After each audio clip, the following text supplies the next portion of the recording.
This is a joke. I never tell jokes. I'm going to tell you two. Why? Because it's my show and my camera. This is a story about two lions in a zoo. Once upon a time, there were two lions who lived in a zoo. One was an old lion, a respected, dignified, senior lion. The other was a young lion, vibrant, active. And every day at feeding time, the older lion got tremendous chunks of raw red meat. And the young lion got fruit and bananas, berries, things like that. One day, finally, the young lion went to the old lion and he said, look, what's going on here? You sit under this tree all day. You hardly move your tail. You get the raw red meat. I put on the best show in the zoo. Everybody knows this, yet I get the fruit. What gives? The older lion said, son, you don't understand how things are. This is a one-lion zoo. You're on the budget as a monkey. Joke number two. The king was in his castle, in the castle keep. Suddenly there was a ruckus downstairs. An aide rushes up and says, sire, sire, come quickly. One of your knights has returned and he's grievously injured. The king rushes down to the cobblestones right inside the wall in front of the moat, and there's a knight. His armor is dented, his chainmail is ripped, he's bedraggled, he's bloody. He's lost his weapons. Physicians, medical people are attending to him. And the king says, pray, sir knight, what's happened to you?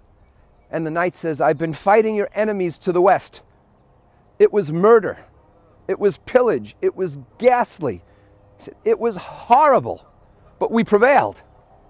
The king says, but sir knight, I have no enemies to the west. And the knight said, well, you do now. This is a story about renting a car in Jacksonville, Florida. I had gone down there with a client, General Electric, one of the people with whom I was working, and we rented a car. This is before GPS. It was about 114 degrees. August the 4th, August the 5th, Jacksonville, Florida. He was driving. Neither one of us had accurate directions, but what directions we had, I was holding in my lap, and I was supposed to be navigating while he drove this car the company had rented. Finally, after being lost for 30, 40 minutes, he pulls over at the side of the street and he says, there are two people walking down the street toward us. Ask them for directions. We need to find Bank Street. I said, fine. And as the people approached, I went to push the button to lower the window, but I couldn't find the button. It was a rental car, so there was no button on the door. So I looked at the console, no button on the console. I looked on the dashboard, no button on the dashboard. Now the people are getting very close, and I was very worried. I looked over at the driver's wheel. I thought maybe he had the button. Nope, now the people are upon us. And so in a panic, I turned to them, pressed my face against the window of the car, and I said, please, please, where is Bank Street? And they looked at me and they ran on. I finally turned and looked at the client and I said, the window won't open. And he pointed down. There was a crank. This is the story of my son in a dog suit.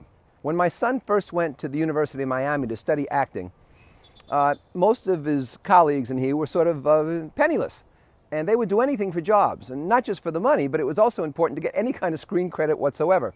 So one day a commercial was being shot, and an upperclassman got a role in the commercial. Well, somebody had to drop out. And so he said to my son, the freshman, would you like to be in the dog food commercial? My son said, in a Brooklyn minute, and off he went. And he winds up at this shoot for the dog food commercial, and they were all in dog outfits. And my son was a giant Chihuahua.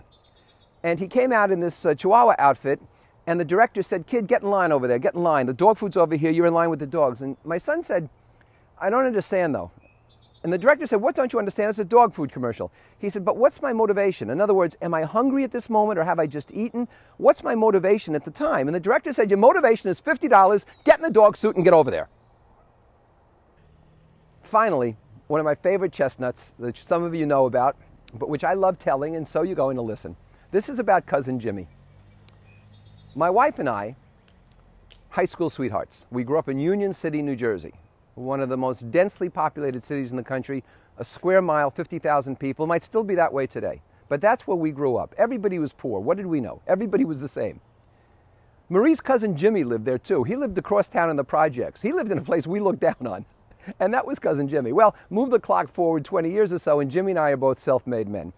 I'm an independent consultant. Jimmy's an executive at Atlantic Records in New York City. So one day, I'm running a program for Con Ed, the New York utility, at the Marriott Hotel at LaGuardia Airport. And I called Jimmy. We used to have lunch all the time. You know, we used to have dinner. We'd raise a glass of wine and say, what a country. Two kids like us who made it. Where else could that happen? And I said to Jimmy, listen, you have to come right by here. He lived in Long Island at the time. You have to come right by here. Why don't we have dinner again? He said, that's a great idea. I'll meet you there. So Jimmy shows up. Now, I have to tell you something somewhat self-indulgent, but it's important for my story. At the time, I was driving an Aston Martin convertible, which I had driven down from Rhode Island, and Jimmy was driving a brand new Jag sedan. Well, I teach casually, especially for Con Ed. So I had on jeans and a shirt. Jimmy, coming from New York, had on a 9-piece suit. Jimmy says, look, why don't you follow me in your car? Because that way I won't have to backtrack and drop you off. I know a great Italian restaurant about a mile away. And that's what we did. We pull up at the restaurant, the parking valets come out, and they take our cars. Jimmy and I go inside, and we have a great Italian dinner, wonderful bottle of Chianti. We toast, what a country. And at the end of dinner, we walk outside, and the valet brings up Jimmy's car. I hold his jacket for him while he gets in. I fold it, I hand it to him, shake his hand. Jimmy drives off. As I turn around, there are 2 women behind me. One appears to be in her mid-20s, the other about maybe mid-40s. And the older of the 2 gives me a blue ticket and a dollar bill. And I look at it and I said, what's this? And she said, it's the red Honda. You can't miss it. And I got up on my highest horse and I said, do you think I'm the parking valet? She said, well, aren't you? With that, the real valet drove up in my car. I said, you see that car? She said, yeah. I said, I'm no parking valet and that's my car. She said, that's your car? I said, yes. She said, I don't believe you've met my daughter, Gina. Gina, stand up straight. Koufax, come on, Koufax. Let's go, Koufax. Come on, Koufax. Good boy.